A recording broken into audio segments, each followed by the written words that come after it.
La-da-dee-dee-da. So I don't know what has possessed me to do this, but I've decided to do a style swap.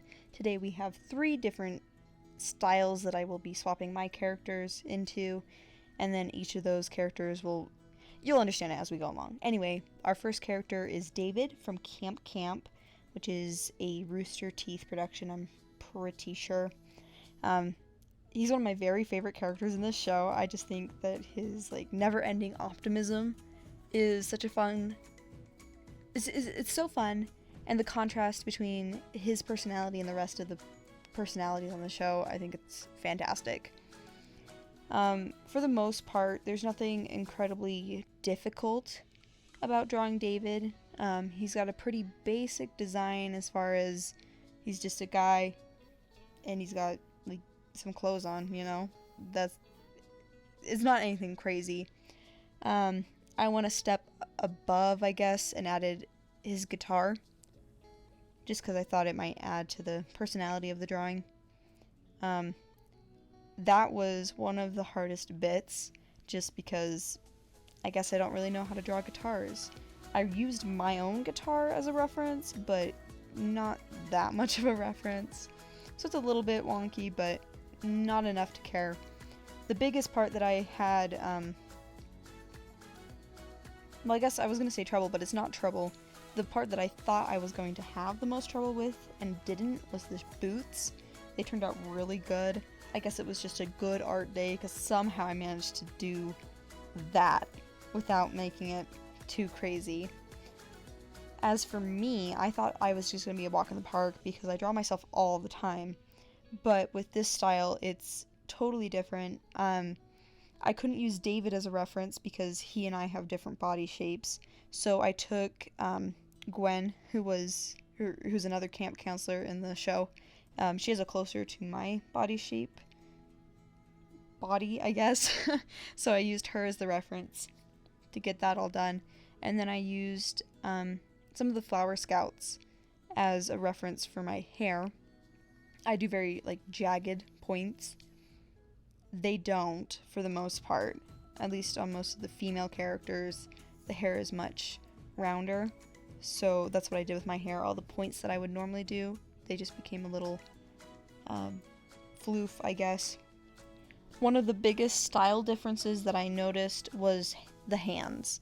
I would never in a million years draw hands like they do on Camp.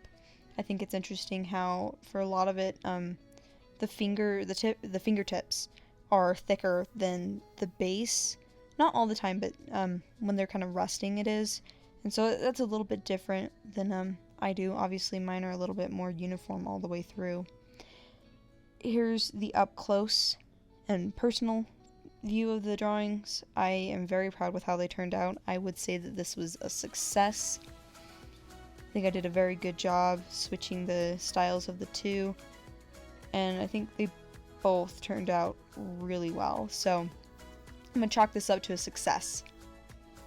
The next style swap is Ransom, my character, and Vinny Dakota from Milo Murphy's Law.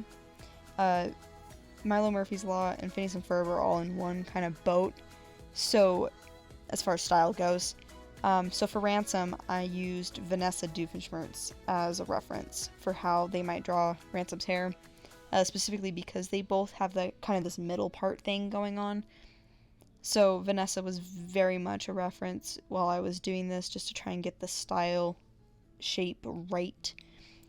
I think I did the face pretty good. It's different enough from what I do that I think it's notable, and you could probably guess the style I was going for.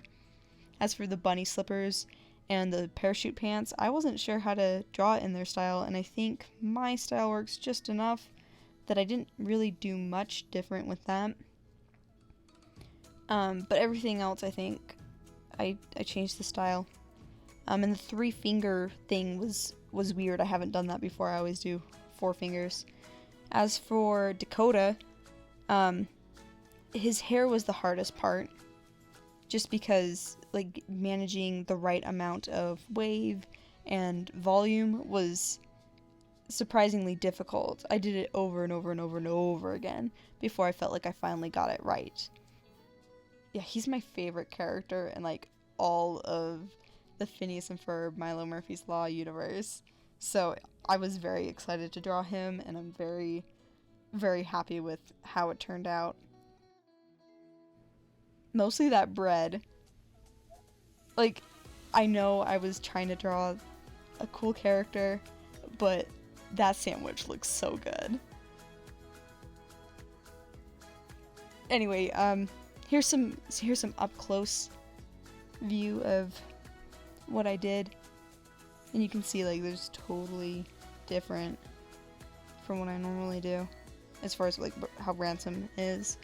And then with Dakota, I think I drew him very well. I'm very happy with it. I think I got all the different key parts, the gold chain and the glasses. His jumpsuit kills me every time. I just think it's so funny. But yeah, look at that sandwich. Oh, it looks so good. Anyway, next one, we got two birds. We got Scrooge McDuck from DuckTales and Sham, who is mine. Scrooge was the first one of this whole little style swap event that I had going that I didn't love the final product. I think I did fine. I'm not upset with it, but I do think that the DuckTales style is far superior. Just because I don't really do anthropomorphic animals as far as like giving them more human characteristics like hands and that kind of thing. So this was very weird. I did okay, but I'm not in love. I did have fun with the hands though, because like I would never fathom giving the duck hands and not like full wings. So I tried to kind of make a hybrid thing going on. So obviously his fingers are a little bit more wing-like, but he has thumbs. I don't know, it was kind of, that one was kind of crazy. On the other hand though, we had Sham, and I had a blast. Like a blast drawing him. I used Mark Beeks from the show as a reference just because he was like one of the few birds in the show that had like the right foot shape and a more similar beak shape to Sham, so I used him to kind of get a sense of where I was going with it. This is a totally different side of Sham that we never see, where he's kind of calm and collected. He's usually much more crazy than that, but I don't know. That's because he's more of an animal. And this, now I had to make him more human, I guess. I loved drawing the hands in the DuckTales style. In fact, even now, I've started to do more boxy fingers, and it makes hands so much easier. Like, something about it clicked in my brain, and now I can do like much more complicated hand poses. And then I can go in afterwards and kind of smooth out the fingers like I normally would afterwards. But something about doing the boxy style helps a lot. Okay, so here's an up close. Yeah, I did fine on Scrooge. I'm just not in love with it like I am in the original style. But I'm having a blast with this like anthropomorphized, I don't know that that's the word, anthropomorphic Sham. Anyway, so that was the 3 style swaps that I have for you today. Let me know which one was your favorite, or if you're obsessed with any of these shows like I am, because let me tell you, I am. Anyway, thanks for watching. Have a good week. See you next time. Be sure to like, comment, and subscribe to make sure that you're not missing any of the crazy things we get up to. And hit that bell so that you're double sure you don't miss anything. Thanks for watching. Bye-bye!